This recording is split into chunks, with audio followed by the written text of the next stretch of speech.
This video is about what to do with your immigration plans in 2024. If you're watching this video right now, you're watching it at a very timely hour. Hello everyone, this is an official welcome to the year 2024 from all of us at PMF Consults.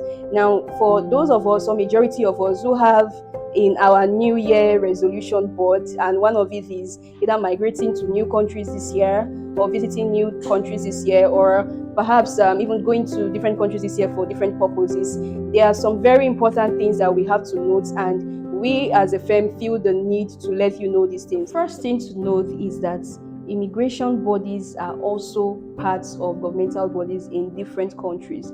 So this would mean that their first allegiance would not be to immigrants, it would be to the citizens of her country. So let's take, for instance, IRCC is looking at increasing the number of invitations it's giving out to a particular group of professionals in the pool, the express entry pool, for that particular quarter.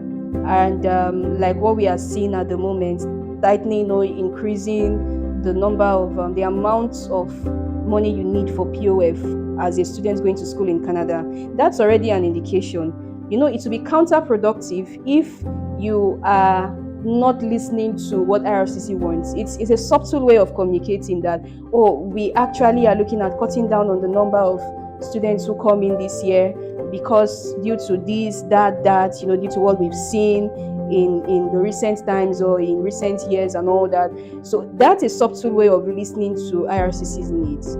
So this is our goal for the year. Let me put it that way. Our goal for the year is to listen to immigration needs.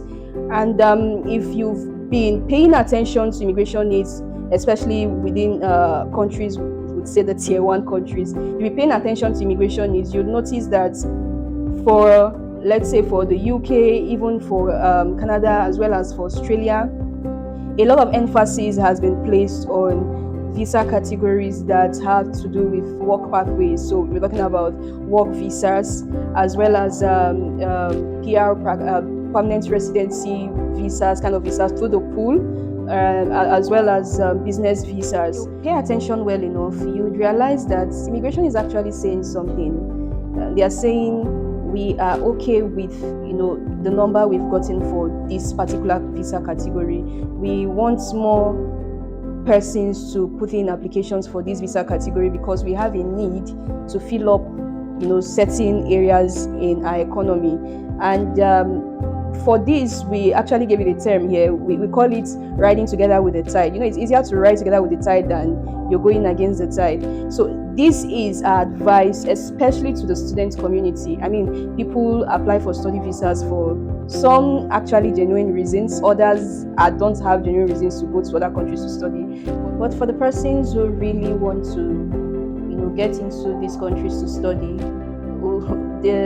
okay, let me not call it an advice. It's an advice actually, but it's also a suggestion. And the reason I'm being careful is because people's profiles are not the same thing. People's personal circumstances are not the same thing. So the best thing to do would actually be to reach out to us and speak with any of our admission officers to get counsel, depending on your profile. Because for you to be able to secure a student visa, I'm using student visas now as an example because I think over the last 1 year, it's been one of the most populous visa categories some countries have recorded. Like some countries have recorded more more study visa applications compared to other visa categories in the last 1 year. So that's why I'm using the study visa. You may actually not want to go to the countries I mentioned earlier just because of your personal circumstance, even though you're a genuine student, because immigration is already giving hints that, hey, we want this to go up, we want that to go up. So imagine you're coming in with a minimum funds that is required by immigration, but whereas there are other metrics they're looking at, they really want to be sure that you're coming in to study and you can survive in the country with the harsh economic situation that's going on all over the world, affecting their country as well. So you may want to have things like short-term goals as well as long-term goals. Your short-term goals could be going to other countries that are, should use the word, opened to students at the moment, and have the other countries that you want to go to but are not really open to students. It's just better that it's just wise that way, that you minimize the number of visa refusals you have on your immigration history. It's just okay that you just try to minimize the number of visa refusals that you have. So this year, one of our predictions that we're going to be seeing scenarios like some people's profile would rather not even be applying for as basic as a tourist visa. Applying for other business visa categories would actually be better for their profile compared to applying for a tourist visa based off on their personal circumstance and previous immigration history and all that. We having this as a goal for the year. One of the visa categories we're going to be paying a whole lot of attention on as a firm are visa categories that allows immigrants to go into the countries, set up businesses or set up innovative ideas, or other categories like the global talent visas, just visa categories that would involve that you're coming into the country with something unique to add on to the country, like just you're coming to add something, not necessarily take something away. So we'll be focusing a lot on those particular visa categories. And the funny thing is,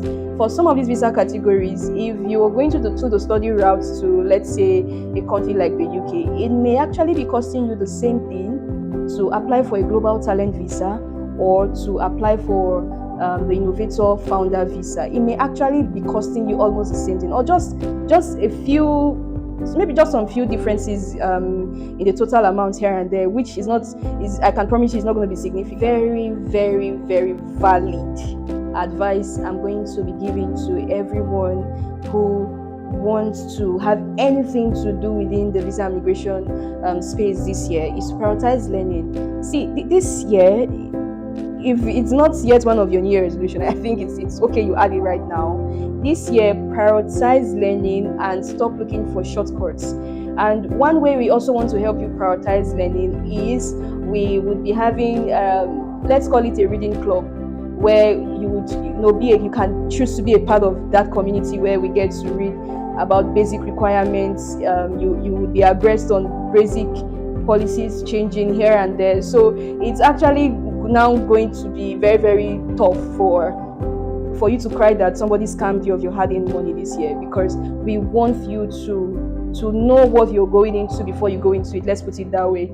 So you would want to stay tuned, watch this space for the so many things we'll be doing together, and we look forward to having a wonderful year filled with visa approvals from your best team in the whole wide world. Happy New Year.